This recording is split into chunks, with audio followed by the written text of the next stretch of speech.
മദിയൻ എന്നാണ്. വഇലാ മദിയന അഖാഹും ശുഐബൻ എന്നാണ് ഖുർആൻ പറഞ്ഞത്. മദിയനിലേക്ക് അവരുടെ സഹോദരനായ ശുഐബ് നബിയെ നാം നിയോഗിച്ചു. ആയത്ത് ഞാൻ പിന്നീട് വിശദീകരിച്ചാൽ ഖുർആൻ ആയത്തിന്റെ എണ്ണമൊക്കെ പറഞ്ഞാൽ നോക്കിയാൽ മതി.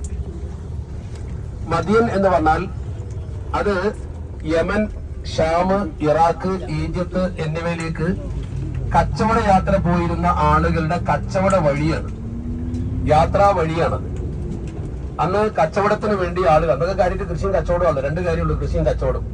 അത് രണ്ടും തന്നെയാണ് പ്രധാനം. അങ്ങനെ അഫ്ളലുൽ മക്കാസിബി അസ്റാഅ സുമ്മ തിജാറ എന്ന ഹദീസ്, തൊഴിലുകളിൽ വെച്ച് ഏറ്റവും നല്ല തൊഴിൽ കൃഷിയാണ്. അഫ്ളലുൽ മക്കാസിബി അസ്റാഅ സുമ്മ തിജാറ, പിന്നെ കച്ചവടം. കണ്ടെങ്കിൽ ഇസ്ലാമിന്റെ ഒരു പ്രത്യേകത, എത്ര മനോഹരമായിട്ട് ആ വാക്ക്. എങ്കിലും അത് കൃഷിയുമായി, ഭൂമിയുമായി ബന്ധപ്പെട്ട ഒരു സാധനം ഉണ്ടാവും. നമ്മൾ തിന്ന് എന്ത് നോക്കി, അപ്പൊ കൃഷി നിർബന്ധമാണ്. അതാണ് അഫ്ദൽ സിറായത്. രണ്ടാമത്തെ തിജാറ, കച്ചവടം ചെയ്യാൻ ഇത് ഒടുക്കും എത്തൂലല്ലോ, ഒരു സ്ഥലത്ത് മാത്രമേ ഉണ്ടാവുള്ളൂ. കൈമാറി ലോകത്ത് എത്തണമെങ്കിൽ കച്ചവടം നടക്കണ്ടേ. അപ്പൊ ഇസ്ലാമിന്റെ ഓരോ വാക്കിനും ഭയങ്കരമായ ഒരു അഫറുണ്ട്. അതാണ് നബി തങ്ങളുടെ വാക്ക് സല്ലല്ലാഹു അലൈഹി വസല്ലം. അപ്പോ അങ്ങനെയുള്ള കച്ചവട വഴിയാണത്. ആ ജനങ്ങള് വളരെ മോശക്കാരായിരുന്നു. ശുഐബ് നബിന്റെ കാലത്ത് ജീവിച്ച ജനങ്ങൾ വളരെ മോശം. അവര് ഒന്നാമത് അവരുടെ കുഴപ്പം എന്താ വെച്ചാൽ അവര് കച്ചവടത്തിൽ ഭയങ്കര വഞ്ചന കാണിക്കും. അളവിലും തൂക്കത്തിലും ഭയങ്കരമായ കൃത്രിമ കാണിക്കുന്ന ജനത. ഒരു നിലക്കും അവർ അംഗീകരിക്കാൻ പറ്റൂല. അങ്ങനെ പരിശുദ്ധ ഖുർആൻ അയറാഫ് സൂറത്തില്, ഹൂദ് സൂറത്തില്, ഷുആറയില്, അങ്കബൂത്തില് 10 തവണ ഖുർആൻ ശുഐബ് നബിയെ കുറിച്ച് പറഞ്ഞിട്ടുണ്ട്. ആ കൗമിനെ കുറിച്ച് വിശദീകരിച്ചിട്ടുണ്ട്. BC 16-ാം നൂറ്റാണ്ടില്, ക്രിസ്തുവിന് മുമ്പ് 16-ാം നൂറ്റാണ്ടിൽ ആണ് അദ്ദേഹം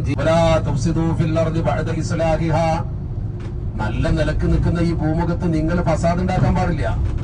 ദാലിക്കും ഖൈറുൽ ലക്കും ഇൻ കുൻതും മുഅ്മിനീൻ, നിങ്ങൾ മുഅ്മിനീങ്ങളാണെങ്കിൽ നിങ്ങൾ ചെയ്യേണ്ടത് അങ്ങനെയാണ്. അങ്ങനെ തന്നെയാണ് പരിശുദ്ധ ഖുർആൻ പറഞ്ഞത്. അള്ളാഹുവിന്റെ പരിശുദ്ധ ഖുർആൻ വീണ്ടും പറയുന്നു, കദ്ദബ അസ്ഹാബുൽ ഐക. ഈ പറഞ്ഞ ഒന്നും കേൾക്കാതെ തനി കള്ളത്തരാണ് അവർ കാണിച്ചത്, ഐക്കത്തുകാർ. കദ്ദബ അസ്ഹാബുൽ ഐക്കത്തുൽ മുർസലീൻ. ഷുആറാ സൂറത്തിലെ 177, സൂറത്ത് ഷുആറാ 177. തനി കള്ളന്മാരായിരുന്നു അവരെന്ന് ഖുർആൻ തന്നെ പറയണം. സൂറത്ത് ഹൂദ് 84 അല്ലാഹു പറയുന്നു, വഇലാ മദിയന അഖാഹും ശുഐബാ ഖാല യാ ഖൗമി ഇബ്ദുല്ലാഹ മാ ലക്കും മിൻ ഇലാഹിൻ ഗൈറു വലാ തൻഖുസുൽ മിക്യാല വൽ മീസാൻ. തൻഖുസുന, അത് കുറക്കരുത്, അളവിനും തൂക്കത്തിനും കുറക്കരുത്, അല്ലാഹുവിന്റെ ഭാഷ.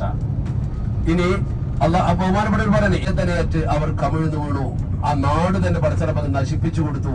അതാണ് ശുഐബ് നബി അലൈഹി സ്വലാത്തു വസ്സലാമിന്റെ ചരിത്രത്തിൽ വളരെ മനോഹരമായി നമുക്ക് കാണാൻ കഴിയുന്നത്. ബഹുമാനപ്പെട്ട ശുഐബ് നബി അലൈഹി സ്വലാത്തു വസ്സലാമിന്റെ ചരിത്രത്തിലാണ് ഇത് കാണുക. അപ്പൊ നിങ്ങൾ ഓരോരുത്തരും ഇവിടെ വന്ന്, ഇപ്പൊ നമ്മള് ഈ ചരിത്രം പഠിക്കുകയാണെങ്കിൽ ഖുർആനിൽ നിങ്ങൾക്ക് വേണമെങ്കിൽ സൂറത്തുൽ